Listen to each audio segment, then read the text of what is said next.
20 বছর বয়সে বিদেশ গিয়েছিল। তোমাদের ঘর ছিল না।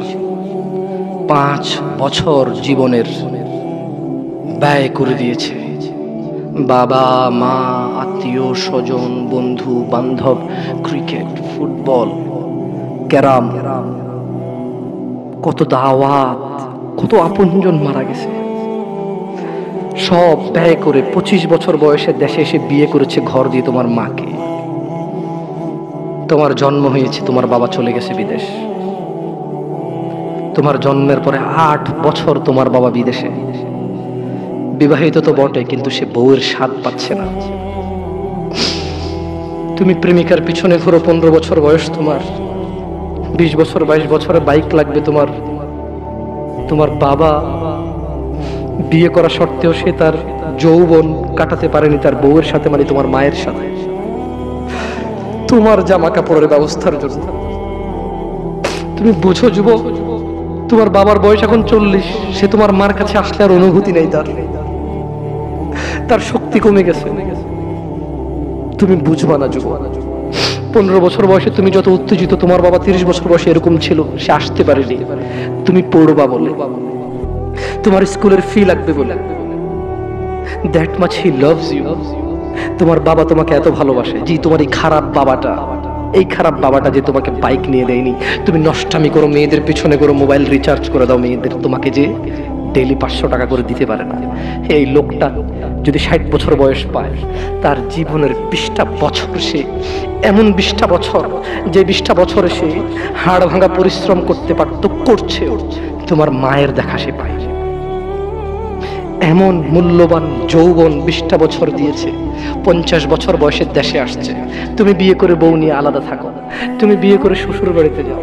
তোমার বাবা দেশে তো আসছে, তার যৌবন আর নেই, তার ওই সুখ স্বাচ্ছন্দ্য আর নেই।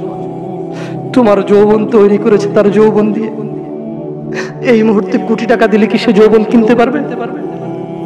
তোমাকে তোমার বাবা এত ভালোবাসে, আর আল্লাহ বলছে তোমার এই বাবা, যে বাবা ঘুষ খেয়ে তোমাকে মানুষ করার চেষ্টা করে বিদেশে পড়ালেখা করানো, যে বাবা এই এলাকার চেয়ারম্যান হতেই হবে, না হলে নয়, এতগুলো মানুষের দায়িত্ব নিচ্ছে, অথচ সে নিজেও জানে দায়িত্ব পালনে সে ব্যর্থ হবে, শুধু তোমাকে R15 কিনে দেওয়ার জন্য, শুধু তোমাকে বিদেশে পড়ানোর জন্য। এত মূল্যবান, এত আদরের বাবা। আল্লাহ বলছেন যে ইউবাসসারুনাহুম ইয়াওয়াদ্দুল মুজরিম, ও মুহাম্মদ সাল্লাল্লাহু আলাইহি ওয়াসাল্লাম, আপনি সেদিন দেখবেন অপরাধী এই মানুষটা যে এত বোকা, ছেলের জন্য এত কিছু করেছে হারাম ভাবে, হালালের ধার ধারে নাই, হারামের ধার ধারে নাই। জি, আপনি আপনার ছেলেকে ভালোবাসছেন, শুধুমাত্র অপরাধী হয়ে মৃত্যুবরণ করার কারণে আপনি আল্লাহকে বলেন, ইয়া আল্লাহ, আব্দুল্লাহ রে নাও জাহান্নামে ফেলো, আমাকে ছাড়ো। এই ভালোবাসা ছেলেকে বাসবে? এই ভালোবাসা বাসবে? ইন্না লিল্লাহি ওয়া ইন্না ইলাইহি রাজিউন, ইন্না লিল্লাহি ওয়া ইন্না ইলাইহি রাজিউন। ওয়া সাহিবাতিহি ওয়া আখিহি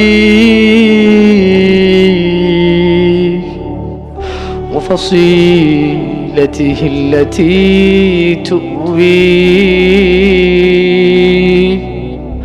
ওয়া মান ফিল আরদি জামিআ সুম্মা ইউনজি।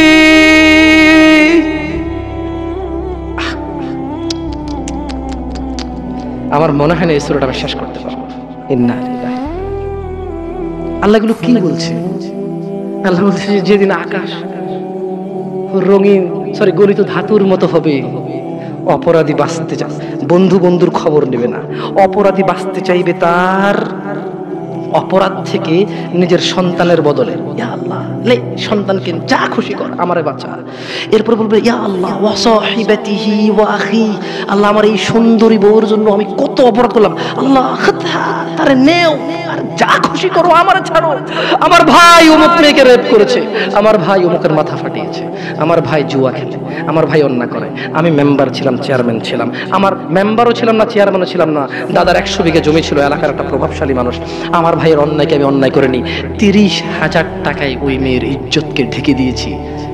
এইরকম আদরের ভাইটাকে বলবে সাহিবাতিহি ওয়া আখি, ইয়া আল্লাহ বউকে নাও, ভাইকে নাও, ওয়া ফাসিলাতিহি আল্লাতী তুই, বলবে ইয়া আল্লাহ আমার বংশ, আমি অন্যায় করলে যারা আমাকে আশ্রয় দিত, ইয়া আল্লাহ আমি হারাম করলে, অন্যায় করলে যারা আমাকে আশ্রয় দিত, ওদের সবাইকে নাও, সবাইকে নাও, আমাকে কি করো, কি করো।